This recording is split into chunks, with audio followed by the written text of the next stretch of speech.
uyu munsi ngiye kubasobanurira filime y'inshimwe yasohotse mu 2021 yitwa Rat Disaster. Murakaza neza kuri Warusco Fact. Dutanye n'umugabo witwa Su ari kumwe n'abana be bari kujya gutega gari ya moshi. Su akigera kuri gari ya moshi yatunguwe no kwasanga abantu benshi, arangije abona n'umukobwa wamunaniye bita Ringi ari guteretwa n'umwana wa Fande.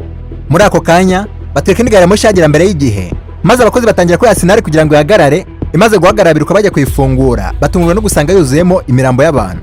Su yahise ajya guhagarara mu idirishya kugira ngo abirebe neza, arangije abona imbeba nyinshi ziva muri gari ya moshi zikataka abantu. Bamara gari ya moshi yabo nayo itangira, Su yisanga aragaze ku idirishya ry'ibande. Ibande ryahise ritangira kumwataka, umukobwa waza gukiza. Ibande rindukiye ngo ryataka umukobwa akizwe n'undi musore witwa Mr. Du nawe wari muri gari ya moshi. Umukobwa yahise atangira gushimira Mr. Du. Su ajya gushaka umukobwa we wamunaniye, amugeze imbere atangira kumutuka, gusa umukobwa abwira Shere we Tanga ko atamuzi. Aho kanya Fanda yahise atajya kubafata Su bakajya kumufunga.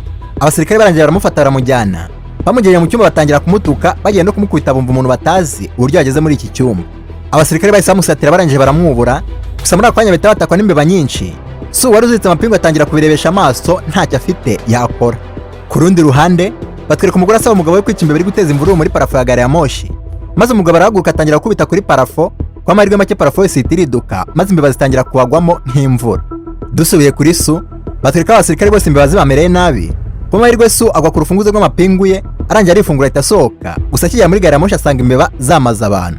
Su yahise ajya ku rundi ruhande asanga aho imbeba zitarahagera, arangije atangira kubwira abantu bose ko imbeba ziri kwica abantu. Abonye abantu bose bari kumuseka ko atinya imbeba, ahita afata abana be barahunga na Mr. Du aramukurikira. Ako kanya Su akimara gusohoka yahise yinjira umugabo wariwe n'imbeba, abagenzi bataraninga muri ahita yinjira ishyo ryazo. Babagabo basekaga Su ko atinya imbeba, abaribo batangira kurira nk'abana. Twihuse batureka Mr. Du afasha abantu benshi uko ashoboye.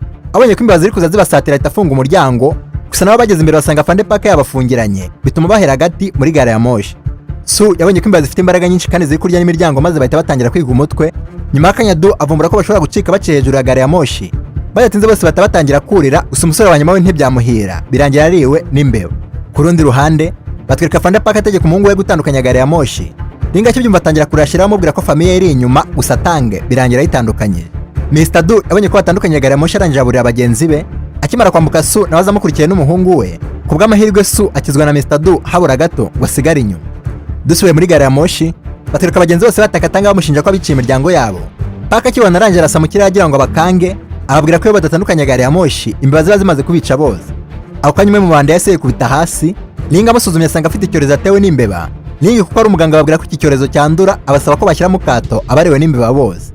Su nawe yitegereje umuhungu wasanga yariwe n'imbeba, maze ahita abwira abantu bose bari muri gari ya moshi ko azi umuti w'icyorezo, gusa ko biraza kubasaba guhagarara mu mujyi uri imbere kugira ngo ajye kuzana imiti mu bitaro byaho.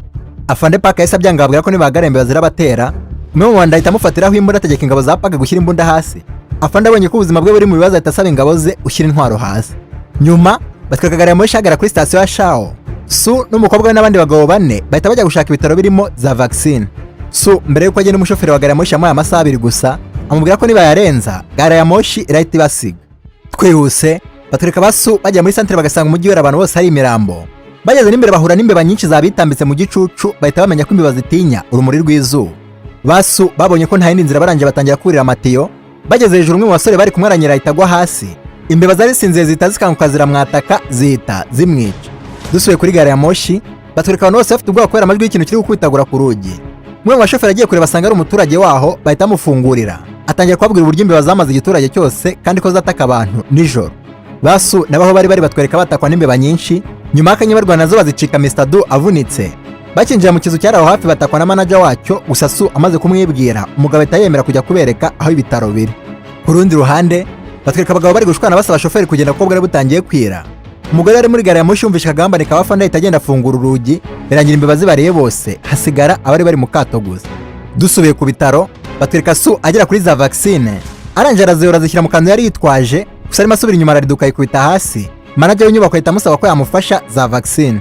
Su yahise anagira umugabo za vaccine zose, mu gihe badu barangaye manager ahita bacika. Bageze n'imbere basanga umugabo yabafungiranye kugira ngo baribwe n'imbeba. Abasore bahise bakoresha imbaraga zabo maze babomora urugi. Bageze ku mugabo basanga yapfushije umuryango we wose. Bayatinze bahita bamwaka za vaccine zabo, nabo bagenda bakurikiwe n'imbeba umuhanda wose. Nyuma batwereka Basu basanganirwa n'imirambo y'abantu basize kuri gari ya moshi. Batangiye kurira Ringa ahita azafungura urugi, gusa batarishima nabwo bumva urusaku rw'imbeba ziri kuza zibasatira. Abantu bose batangiye guhunga binjira muri gari ya moshi. Su atarinjira ahita yatakwa na Fande Paka. Paka arangiye atamwaka imiti yose gusa nawe ataragera kure yatakwa na Mr. Du yahise amwaka imiti yose arangiye ayisubiza Su.